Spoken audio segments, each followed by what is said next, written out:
In this video, I will show you how to set custom vibration alerts for your contacts.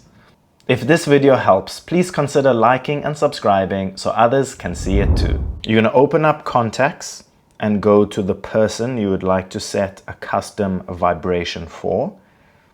Once you have found that person, tap Edit in the top right corner. Scroll down until you find Ringtone. Select that. And where it says Haptics, you're going to select that, and then you can choose different vibrations for this person. So I'm going to choose Rapid. So now when Michaela calls me, the vibration will be rapid. You go back, tap Done, Done again, and you have now set a custom vibration for that person. If this video helped, don't forget to like and subscribe.